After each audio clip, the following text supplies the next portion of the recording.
네, 요즘에 젊은 사람들은 이 시기를 가리켜 처서매직이라고 하는 말을 사용합니다. 놀랍게도 선조들의 지혜가 지금도 동일해서 처서가 지나면 시원한 바람이 분다라고 하는 것입니다.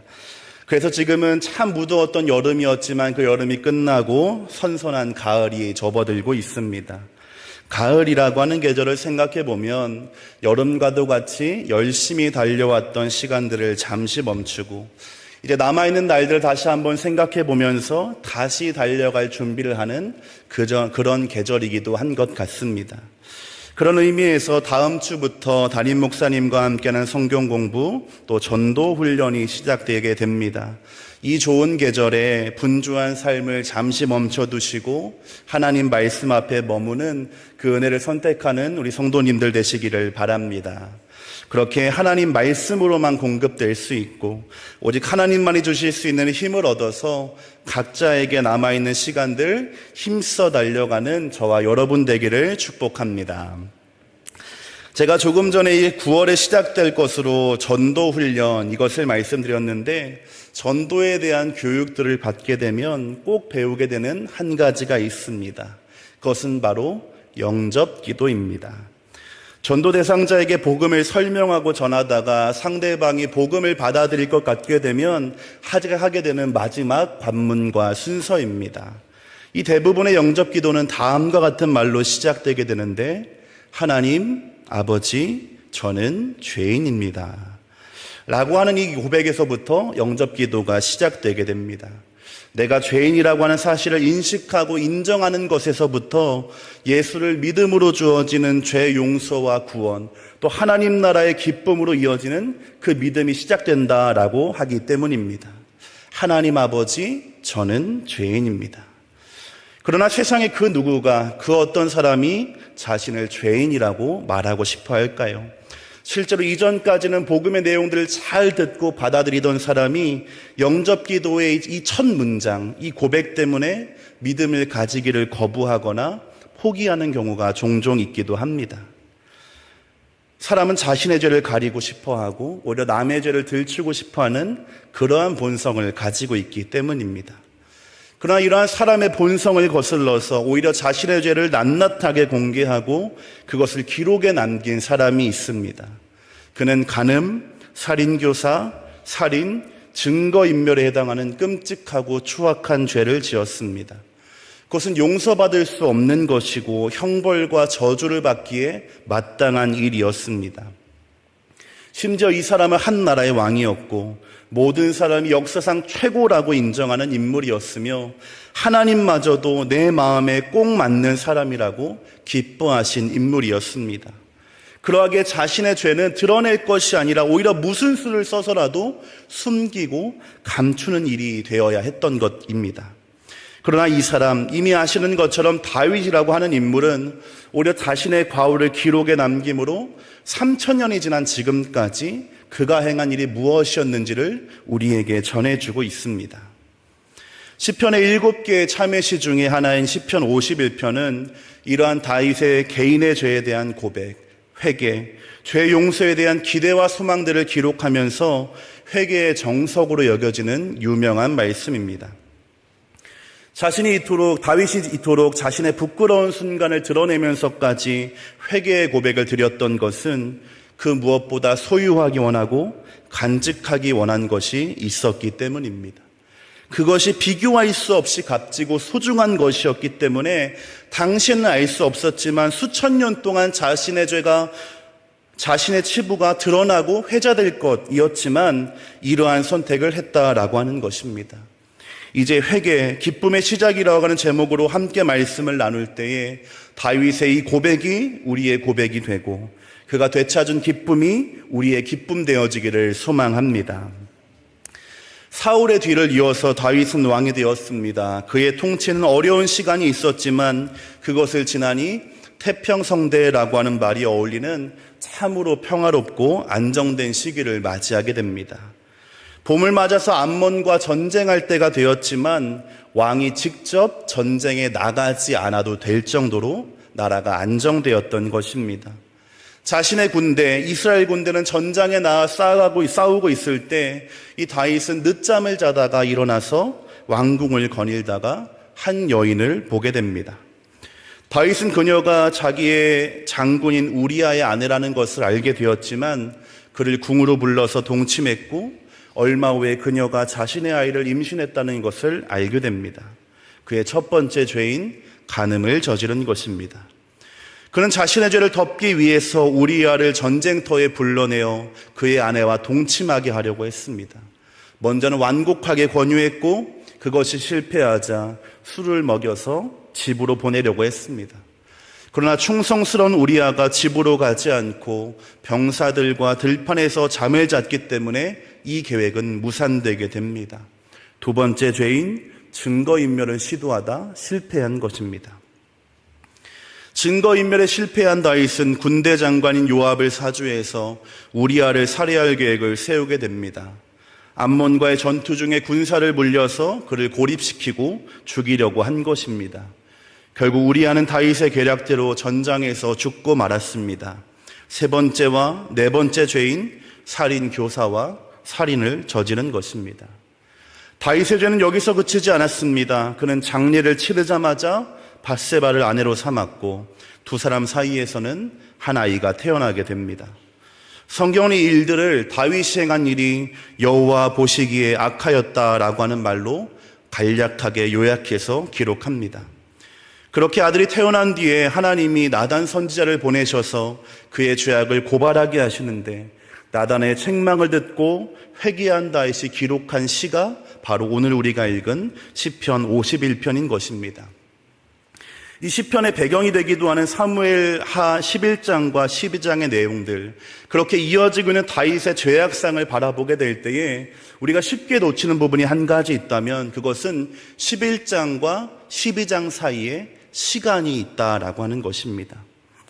하나님이 선지자를 보내셔서 다윗을 책망하실 수밖에 없었던 것은 그가 밧세바와 간음하고 그 둘 사이에서 아들이 태어날 때까지 자기 죄를 깨닫기는커녕 죄에 죄를 더해가며 더 큰 악의 길로 향해 가고 있었기 때문입니다. 두 사람이 간음하여 아이가 태어났으니 1년가량의 시간이 지난 것입니다.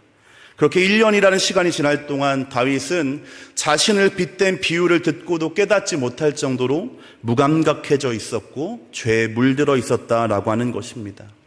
마치 죽었지만 산 것도 아닌 좀비처럼 내가 죽은 사실을 깨닫지 못하고 오히려 그 죽은 몸에서 살이 썩고 찢어지고 냄새가 나는 것 알지 못하고 나는 살아있다 생각하고 그렇게 살아가고 있었던 것입니다.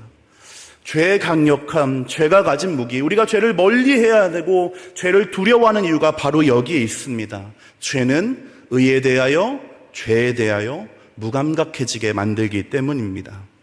에베소서의 바울의 선언처럼 마음이 굳어지고 하나님의 생명에서 떠난 존재는 감각 없는 자가 되어 자신을 방탕에 방임하고 모든 더러운 것을 욕심으로 행하게 되는 것입니다. 에베소서 4장 19절 말씀입니다. 그들이 감각 없는 자가 되어 자신을 방탕에 방임하여 모든 더러운 것을 욕심으로 행하되. 감사하게도 하나님은 이런 다윗을 사랑하셔서 선지자를 보내심으로 그의 죄를 깨닫게 하시는데 그는 그렇게 깨닫게 된 자신의 죄를 죄악, 죄, 죄과라는 세 단어로 구분하여 정의합니다. 자신의 죄를 책망받았을 때 그것을 모른 척하거나 숨기려고 한 것이 아니라 오히려 그 죄를 세분화하여 객관적으로 보려고 했다라고 하는 것입니다.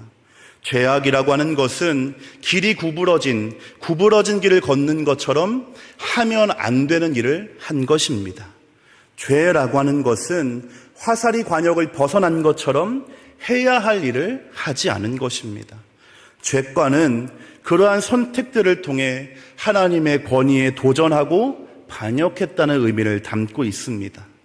3절에 물은 나는 내 죄과를 아오니 내 죄가 항상 내 앞에 있나이다 라고 하는 고백은 그가 이토록 자신의 죄를 정확하고 객관적으로 직시했다라는 것을 우리에게 알려주고 있습니다.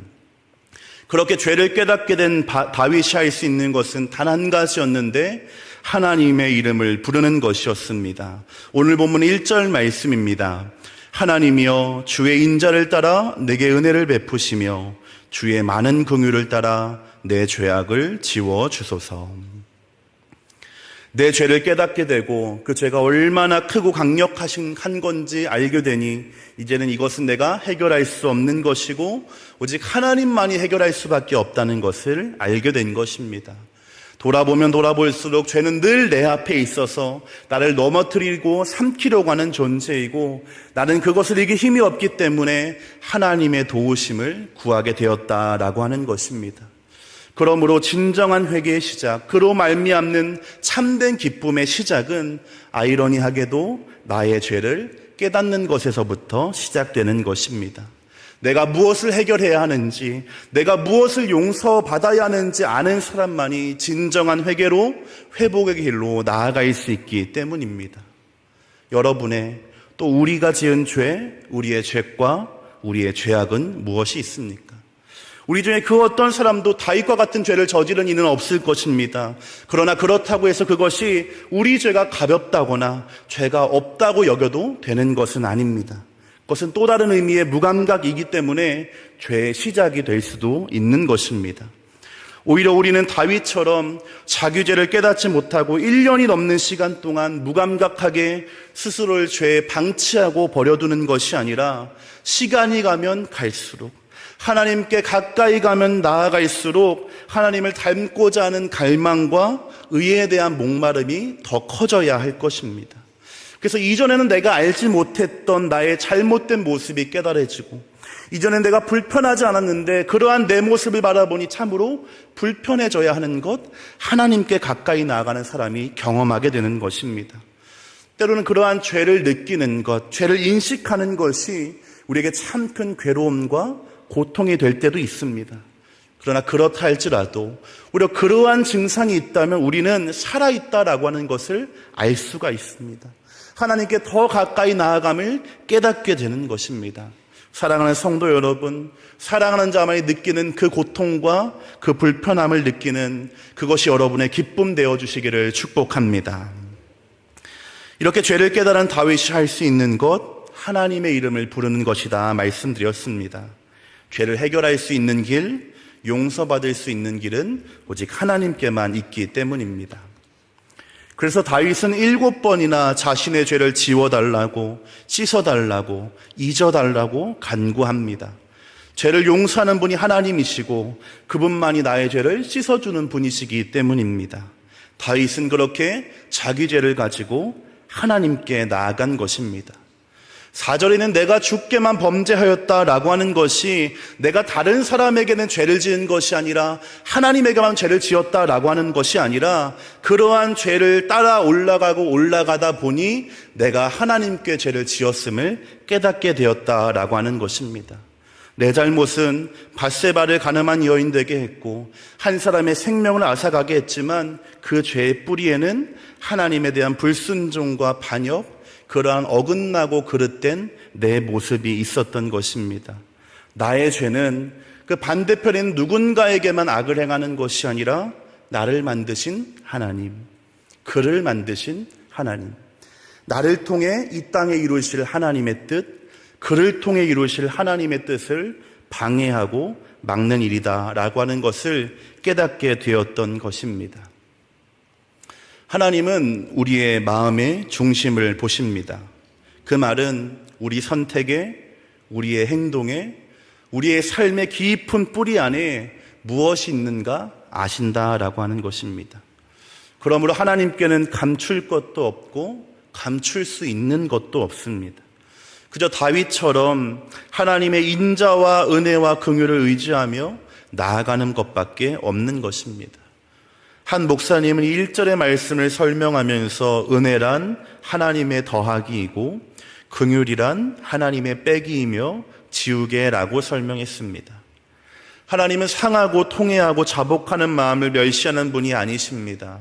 주님의 은혜가 필요한 곳에 늘 더해주는 분이시고 주의 긍휼을 구하는 곳에는 남김없이 지우시는 분이신 줄로 믿습니다. 그러므로 우리가 할 수 있는 것은 주님의 이름을 부르는 것입니다. 자비롭고 은혜롭고 노하기를 더디하시고 인자와 진실이 풍성하신 하나님을 부르는 것입니다. 변함이 없이 영원하신 그분의 성품에 우리의 삶을 맡기고 의탁하는 것입니다. 주의 이름을 부르는 자 구원을 얻으리라 성경은 분명하게 가르쳐 주고 있습니다. 그러므로 주의 이름을 부르는 저와 여러분 되기를 바랍니다.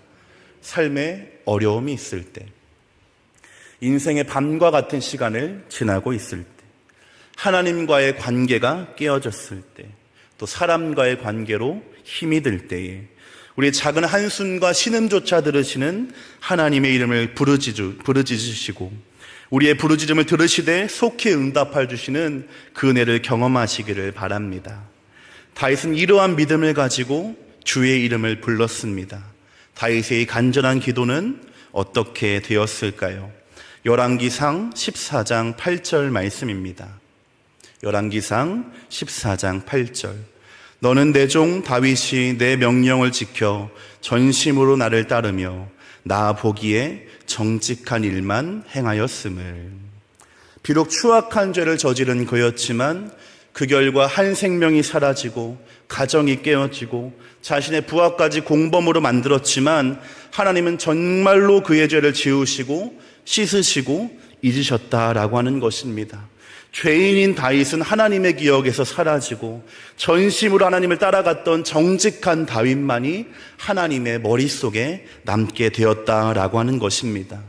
그분의 성품을 확신하고 의지함으로 하나님의 이름을 부르게 될 때에 하나님은 우리의 죄를 용서하실 뿐만 아니라 기억에서조차 지우시는 분이십니다. 동이 서에서 먼 것처럼 우리의 죄과를 우리에게서 멀리 하실 것입니다. 그리고 그곳에서부터, 바로 그 자리에서부터 하나님이 주시는 은혜와 회복의 역사가 시작될 줄로 믿습니다. 그러므로 주의 이름을 부르시고 주의 이름을 부름으로 그 은혜를 날마다 누리는 저와 여러분 되기를 소망합니다. 이렇게 자신의 모든 죄를 낱낱이 고백하고 그 죄악을 용서하실 주님의 이름을 부른 다윗의 마지막 소망이 10절부터 12절에 기록되어 있습니다. 3절 말씀 함께 읽겠습니다. 하나님이여 내 속에 정한 마음을 창조하시고 내 안에 정직한 영을 새롭게 하소서. 나를 주 앞에서 쫓아내지 마시며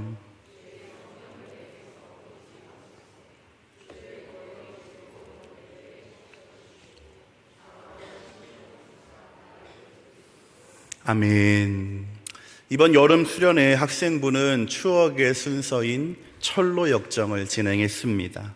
교사들과 저의 학창시절의 추억을 더듬어서 여러 가지 순서를 만들었습니다. 그 중에 회개와 기도의 방이라고 하는 순서가 있었습니다. 불이 꺼진 본당에 앉아서 십자가를 바라보며 내가 회개하고 용서해야 될 모습은 무엇인가 돌아보는 시간을 가진 것입니다. 수련회를 마치고 강평회를 할 때에 그 순서를 담당했던 선생님이 아이들이 적어냈던 그 회개의 내용을 보다 가슴이 아팠다라고 소감을 나누어 주셨습니다. 그 내용은 열심히 살지 못했던 것을 회개합니다. 성실하지 못했던 저를 용서해 주세요. 라고 하는 것이었습니다. 우리는 회개에 대해서 참 많은 설교를 들어왔습니다. 그래서 회개가 무엇인지, 회개는 유턴이다, 돌이키는 것이다, 잘못된 삶에서 떠나는 것이다, 잘 알고 있습니다. 그래서 회개라고 하는 단어를 떠올리게 되면 이런 이미지가 함께 떠오르는 것입니다. 삶의 변화, 행동의 변화, 행위의 돌이킴입니다. 회개를 회개 이퀄 돌이킴이라고 하는 공식처럼 이해했기 때문입니다. 그러다 보니 회개합시다, 회개해야 됩니다 라고 말하게 되면 내가 잘못한 일들을 떠올리게 되는 것입니다. 기억조차 나지 않는 흐릿한 기억들을 붙잡고 그 안에서 잘못을 저질렀던 나를 수색하며 찾아 헤매게 되는 것입니다. 그리고는 겨우 생각해낸 그것을 이제는 고치겠다 다짐하게 되는 것입니다. 그러나 시편 51편, 이 회개의 정석이라고 불리는 시편 51편에서 다윗은 무엇이라고 고백하고 있습니까? 10절 말씀입니다. 하나님이여 내 속에 정한 마음을 창조하시고 내 안에 정직한 영을 새롭게 하소서. 하나님이여 내 속에 정한 마음을 창조하시고 내 안에 정직한 영을 새롭게 하소서. 진정한 회개, 또 회개로부터 시작된 회복은 그저 과거의 삶을 교정하거나 바꾸는 것이 아니라 하나님이 깨끗한 마음을 창조해 주셔야 가능하다는 의미인 것입니다. 단순히 잘못된 것을 고치겠다라고 하는 다짐이 회개가 아니라 이전보다 조금 더 나은 삶이 되겠다라고 하는 것, 그것이 회개가 아니라 다시는 그 행동을 반복하지 않도록, 내가 다시는 그 그릇된 길을 선택하지 않도록 하나님이 나를 새로운 존재로 바꿔주셔야만 가능하다라고 하는 것입니다. 그렇게 새로운 존재로, 새로운 피조물로 이전과는 다른 삶을 살아가게 되는 것, 그것이 진정한 회개이고 회복이라고 하는 것입니다. 그러하기에 회개란 사람의 노력에 달린 것이 아니고 내가 기억하고 깨닫는 것으로 되는 것이 아니라 창조주이신 하나님의 능력이며 그분의 역사로만 가능하다, 그러한 의미가 되겠습니다. 이 새로운 창조, 이 새로운 마음, 그러면 어떻게 갖게 되는가? 단 한 가지 방법만 있는데 하나님의 거룩한 영이신 성령으로만 가능하게 됩니다. 보혜사, 그 단어의 뜻 그대로 성령께서는 우리의 변호사이시며 중재자이시고 우리를 도우시는 분이십니다. 성령만이 구원의 즐거움을 회복할 수 있게 하여 주시고 그 영원히 변하지 않는 약속 안에 거하도록 도와주십니다. 그러므로 성령 없는 인생, 하나님의 영이 없는 인생은 비참한 인생입니다. 그것은 방향키가 없는 배를 타고 가는 것과 같습니다. 늘 불안하고 공허하고 목마를 수밖에 없습니다. 성령이 함께하지 않는 삶은 메마르고 감사와 감동이 사라지게 됩니다. 순간마다 후회하고 염려하고 자책하고 좌절하고 있다라고 한다면 성령의 충만함을 받지 못했기 때문인 것입니다. 이러한 성령에 대한 간구가 51편 이 회개의 결론이며 마지막에 있다라고 하는 것을 우리는 주목해야 합니다. 말씀을 들음으로 시작된 회개는 하나님의 이름을 부름으로 회복의 단계로 들어서게 되지만 그러한 회개가 진정한 회복이며 완성으로 이어지는 것은 성령의 역사라고 하는 것입니다. 우리 안에 충만하신 성령만이 복된 길로 구원의 기쁨이 충만한 삶으로 인도하신다, 그러한 의미가 되겠습니다. 그러하기에 성령으로 충만하면 저주와 형벌 때문이 아니라, 그것을 두려워해서가 아니라 그 안에 영원한 기쁨이 있음을 알기 때문에 자원하는 심령이 되어서 자발적으로 믿음의 길, 주님의 길을 걷게 됩니다. 세상의 유혹과 내가 가진 죄의 본성이 여전히 우리의 삶을 위협하고 공격하지만 그것에 대하여 맞서 싸울 뿐만 아니라 이길 힘과 능력을 얻게 됩니다. 남들 다 가는 넓은 길 부러워하며 바라만 보는 것이 아니라 내가 가는 이 길이 좁고 협착할지라도 그 안에 기쁨이 있고 이 길의 끝에 하나님 계시고 이 길이 천국을 향하는 길임을 알기 때문에 끝까지 걸어가게 하는 것, 오직 성령의 역사인 줄로 믿습니다. 다르게 말한다면 말씀을 들음이 있고 죄를 깨달음이 있고 하나님의 이름을 부름이 있다 할지라도 성령이 없다면 그것은 회복과 열매로 이어질 수 없다는 것입니다. 성령이 아니고서는 말씀 깨달을 수 없고 내 죄가 죄라는 것 알 수도 없고 예수님을 주님이라 고백할 수도 없기 때문입니다. 그러므로 우리는 성령의 은혜를 간구해야 할 것입니다. 성령님, 나를 붙들어 주옵소서. 내 영혼을 붙잡아 주옵소서. 나를 떠나지 마시고 늘 주님 안에 거하게 하옵소서. 우리의 삶이 성령의 충만함을 누리는 삶이 되게 하옵소서. 기도해야 하는 것입니다. 말씀을 마무리하겠습니다. 주신 믿음으로 살아가는 우리 모두의 삶이, 우리 모두의 삶 가운데 회개가 있고 헌신이 있고 순종이 있다 할지라도 하나님이 없기 때문에 비참한 삶이 되는 것이 아니라 우리의 회개가 되게 하고 우리가 진정한 회복이 되게 이끌어주시는 하나님이 함께 하심으로 구원의 기쁨과 감사와 감격이 넘치는 복된 삶이 되시기를 바랍니다. 주의 종을 통해 선포되는 하나님의 말씀이 우리의 모습을 바로 보게 하고 죄를 깨닫게 할 것입니다. 그 말씀의 빛을 따라서 그릇되고 어긋된 나 자신을 발견하게 되었다면 은혜와 긍휼이 풍성하신 하나님의 이름을 부르시기 바랍니다. 주의 이름을 부르는 자에게는 구원이 약속되어져 있습니다. 그렇게 시작되어진 회복은 사람의 의지나 노력으로 되는 것이 아님을 우리는 반드시 기억해야 할 것입니다. 만물을 창조하신 하나님이 우리 안에 새로운 마음, 깨끗한 마음을 창조해 주셔야 회개와 회복이 열매를 맺게 됩니다. 사랑하는 성도 여러분, 그러므로 성령의 은혜를 사모하시기 바랍니다. 성령의 충만함을 구하시기 바랍니다. 다윗이 드렸던 이 기도가 여러분의 기도가 되게 하십시오. 나의 체면이나 명예보다 하나님이 주시는, 하나님만이 주시는 그 구원의 기쁨을 사모했던 그 마음이 우리의 마음이 되기를 소망합니다. 그리하여서 전심으로 회개하는 자에게만 주어지는 이 기쁨을 누리며 살아가고 늘 하나님이 가장 기뻐하시는 상한 심령의 제사, 통회하고 자복하는 심령을 예물로 드리는 저와 여러분이 되시기를 간절하게 소망합니다.